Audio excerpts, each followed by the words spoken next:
Brood X has emerged in full force. Now, when will the cicadas go away?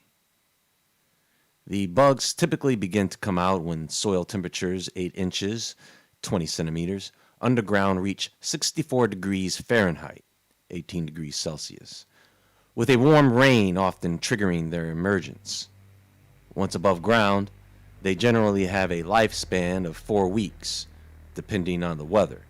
Since the cicadas usually start emerging around early to mid-May, they should start to die off by late June or early July.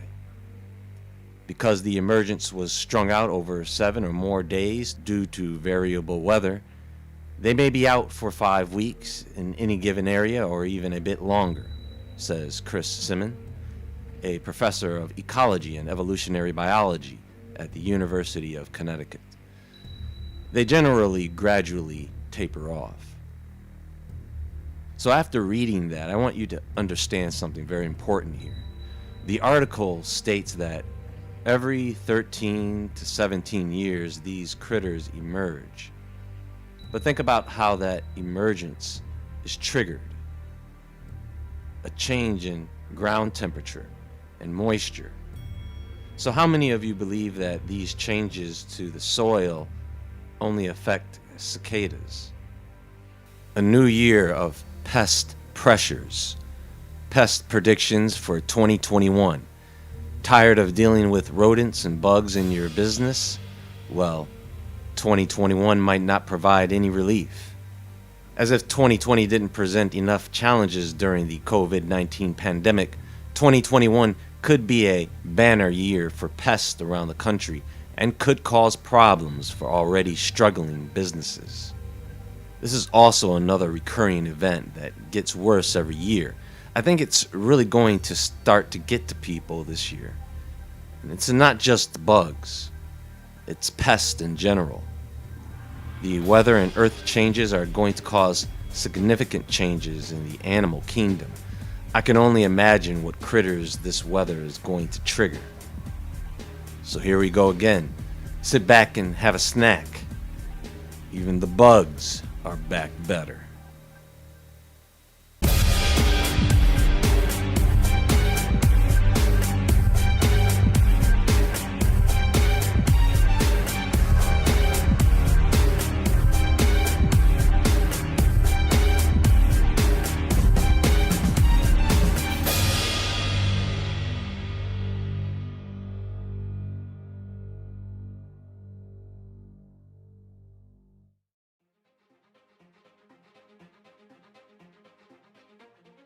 So take a guess as to where the hottest place on the planet was yesterday.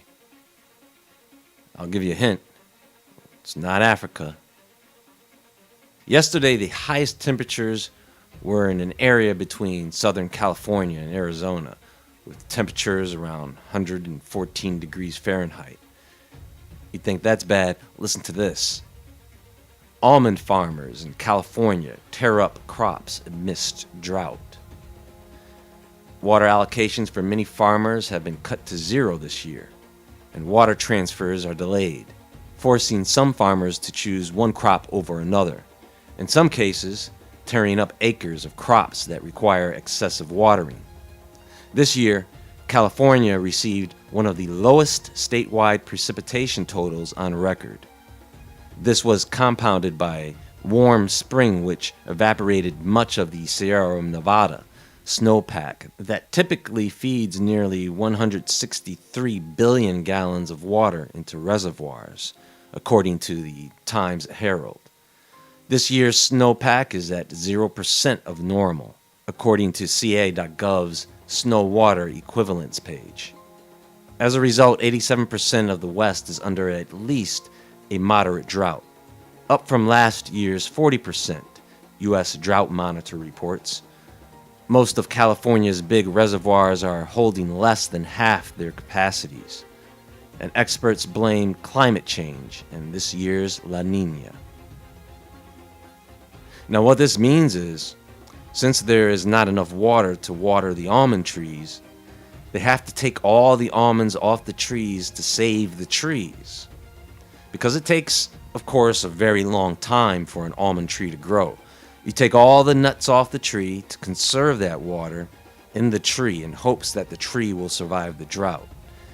If the trees don't survive, then it's goodbye almonds. It takes 5 to 12 years for almond trees to start producing fruit. So you can see that this heat is really causing a lot of issues. Now, there is something called soil moisture, and it is what you think it is.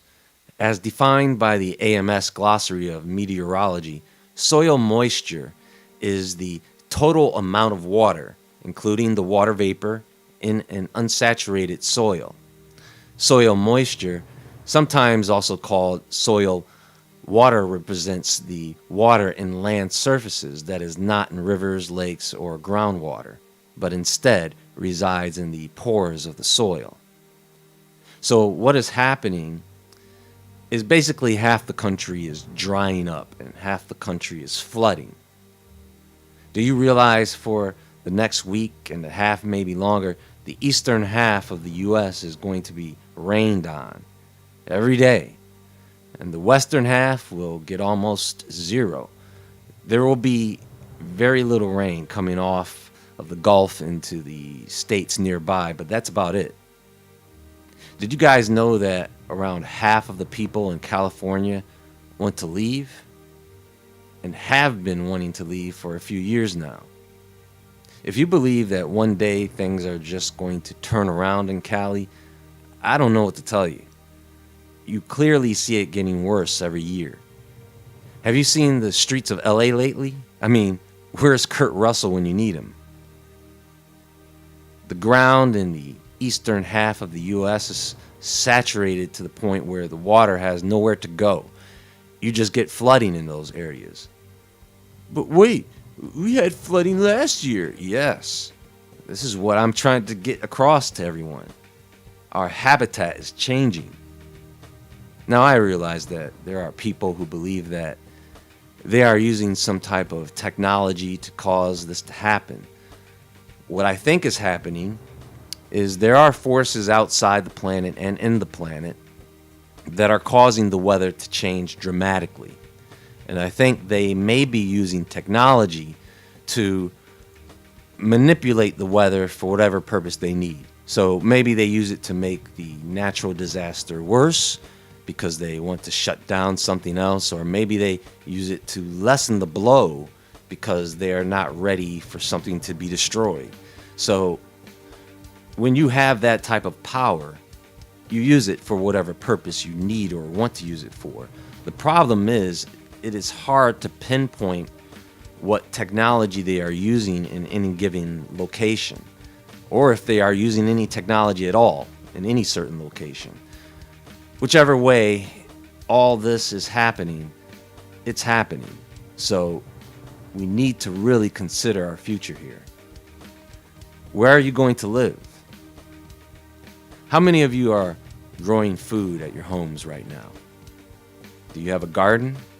An indoor hydroponic system? Do you know what foods to grow? Do you know what foods you can grow? Look, you are not going to be able to live long enough to grow your food after the fact. You have to grow it and then store it. And you have to know how long you can store it for. How many of you have rifles, bows? Can you hunt a rabbit? Or maybe a wild turkey? You could hunt deer and have enough meat to last you 6 months to a year. That is, if food prices go beyond what anyone can afford. In a situation where there is no power, storing meat is pretty difficult if we are not in the winter months. It would have to be cooked and then canned or jarred. Hemp is always my go-to plant-based protein. It is the best, period, in my opinion. It is no secret the food prices are going up. The logistics of food distribution is all screwed up. There is a lack of truck drivers. Farmers can't get their cattle processed fast enough, so the extra cattle become too expensive to feed. So they end up having to get rid of those cattle. That is what's happening. You can't just release cattle into the wild, or chickens. Go, fly away free chicken. That would be a mess. You'd have a bunch of dead chickens, feathers everywhere. The fish are becoming more toxic. They are a major part of the food chain. That's a problem. There are bees right now. There are bees that are cloning themselves. These cloning bees are going into hives. They are using the eggs in the hive to make copies of themselves.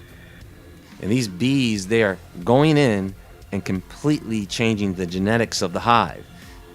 And one of the major issues with this is that these cloned bees don't want to do any work. They don't want to do anything. Which means there are flowers out there not getting pollinated. This is crazy, folks.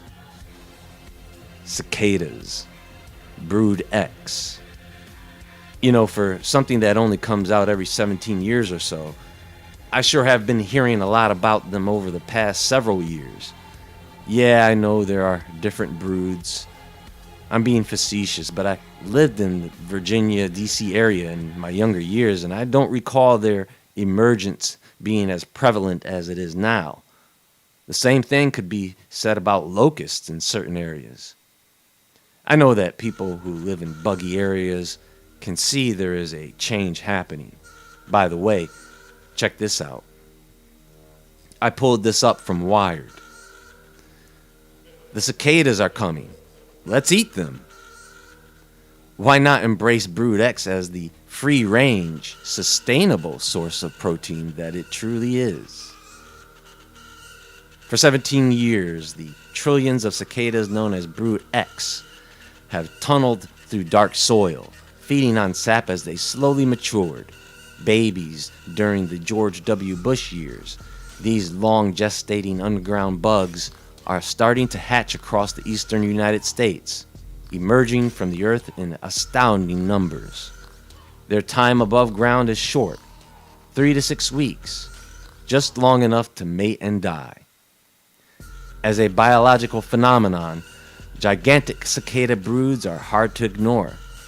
They're like crickets with musical theater degrees, dramatic, loud, committed to splashy outfit change.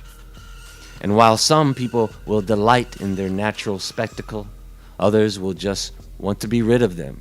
There is, however, another reaction. Grab a fork and knife. Anyone who says nice things about cicadas doesn't live around cicadas, or they're a weirdo. These nasty, disgusting, vile creatures crawl up out of the ground like zombies. They get up into the trees and start making this noise. It's not musical. You think you woke up in a horror movie. Then all day they're having sex in the trees. Gross. You got dead bodies laying all over the place, crunching and cracking under your feet, under your little bicycle wheels. Those memories never leave you. They're all over your car. They're getting on the floors of your car. Dead bodies. It's gross. And these aren't tiny, they're huge. They hit you in the face sometimes, and the noise, my God. They just come out the ground to annoy you for weeks. It's like that Bible prophecy. It is very symbolic of that prophecy. And now people want you and I to eat this thing. Chef Bun Lai, why does this thing have red eyes? I don't trust anything with red eyes. It's natural. It's gross. Yuck. It's a bug, dude. What are you doing? Am I grossing you guys out yet? Yeah, don't eat cicadas. And I know a few people are going to be like, oh, well, if they say it's good for you in the environment, I strongly urge you to reconsider that thought. Lai plans to serve the cicadas in a paella, on a pizza, in a sushi ingredient. He's going to make some using indigenous preparation methods too. Oh, goody. Cicadas taste a bit like nuts, as many insects do, but with every bite, My nose is reminded of popcorn too. Look at this guy eating cicada sushi, you nasty mother. I don't know about you guys, but I've spent my entire life trying to keep bugs out of my food. Turns out, all this time I've been missing out on some eco-friendly protein. All I have to say is, start reading the ingredients on your food packages. I'm telling you, it's coming. They keep trying to feed us alternatives to food, or what most people would define as not fit for human consumption. Bugs are not part of our diet, and don't let them try to convince you that it is. Sick on a stick. Sick sticks. Doesn't look appetizing, and if it does to you, please get help. I mean, what world am I in right now? Man, cicadas suck. That's why when I see one fall to the ground, I'm like, I'm glad you're dead. What a nightmare. And see, the point is, the nightmare has only just begun. We haven't discussed rodents yet. I'm going to need a whole separate episode to talk about them. They don't like a whole lot of water either. And most of them live where? Anyway, there is more to come, ladies and gentlemen, so please stay tuned. Go take a look at some of the cicada news reports. Some of them are pretty funny. Until next time, be sure to visit woodwardentertainment.com and the Woodward Entertainment Store. I have quite a bit of information that I want to get out, so I should have quite a bit uploaded this week. So look for that. And as always, remember to stay awake, stay aware, stay safe, and I'll talk to you all soon.